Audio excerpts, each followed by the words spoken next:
Hello friends, welcome to my channel learn with Shahin. আমি শাহিন। 2014 প্রশ্নভুল মামলার update আমি আগেও দিয়েছি। আজকেও বিভিন্ন প্রশ্ন নিয়ে আলোচনা করব, কারণ অনেকের মনেই অনেক প্রশ্ন জাগছে।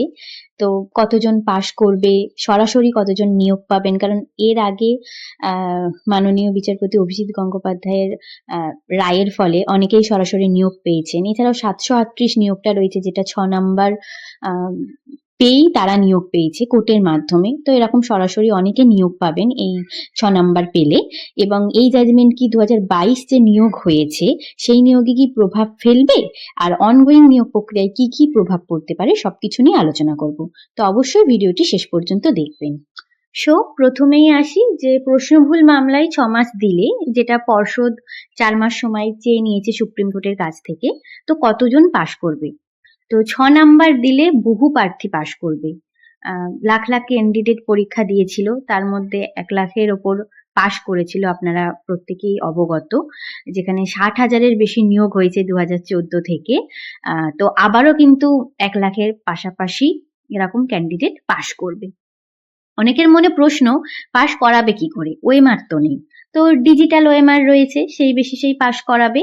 এবং আরেকটা যেটা হচ্ছে, যেহেতু সবাই নাম্বার পাবে, তো 2014 টেট সার্টিফিকেটও আবারও দেবে, কেননা প্রত্যেকে যারা চাকরি করছে তারাও নাম্বার পাবে। তো টেট সার্টিফিকেট 6 নাম্বার করে এক্সট্রা হবে, সেটাও কিন্তু তারা পাবে। তো সেটা তো পরের ব্যাপার। তো এবার বলি যে যারা পাশ করবে, সরাসরি নিয়োগ পাবেন কতজন? অনেকেই কিন্তু সরাসরি নিয়োগ পাবেন, এবং এটা আগেও হয়ে এসেছে।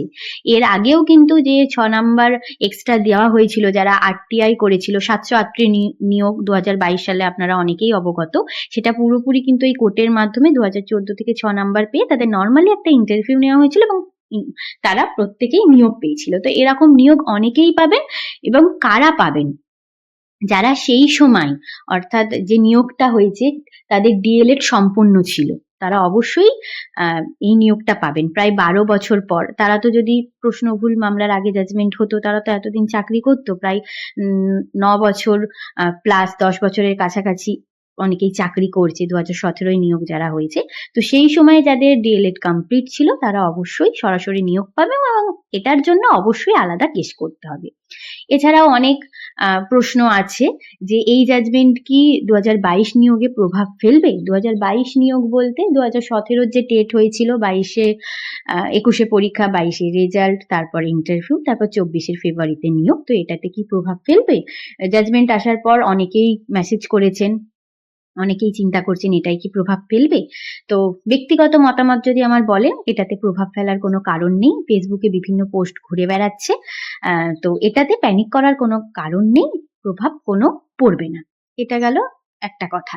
এবার কেন প্রভাব পড়বে না সেই নিয়ে বিস্তারিত অবশ্যই আমি আলোচনা করে দেব একটা সেপারেট ভিডিও বানিয়ে। তারপরে বলি যে অনগোয়িং নিয়োগ প্রক্রিয়ায় কি কি প্রভাব পড়তে পারে। হিসেব মতো অনগোয়িং নিয়োগ প্রক্রিয়ায় কোনো প্রভাব পড়বে না। জাজমেন্ট কপি, আবারও বলছি, একটা কপি ঘুরে বেড়াচ্ছে, সেটা কিন্তু ডিভিশন বেঞ্চের জাজমেন্ট কপি। ঠিক আছে, আমি আপনাদের দেখাচ্ছি, স্ক্রিনে দেখে নিন।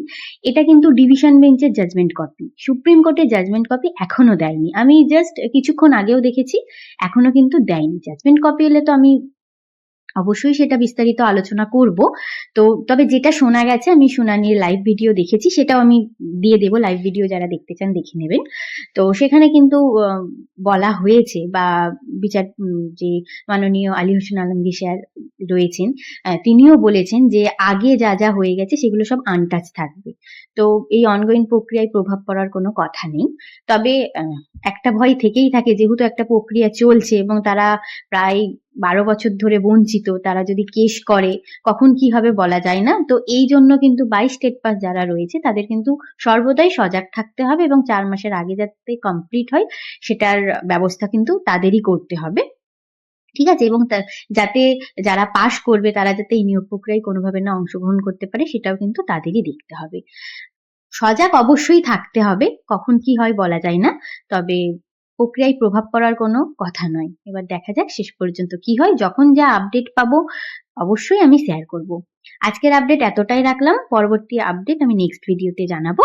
ভিডিওটি এখানেই শেষ করলাম। ধন্যবাদ সকলকে ভিডিওটি শেষ পর্যন্ত দেখার জন্য।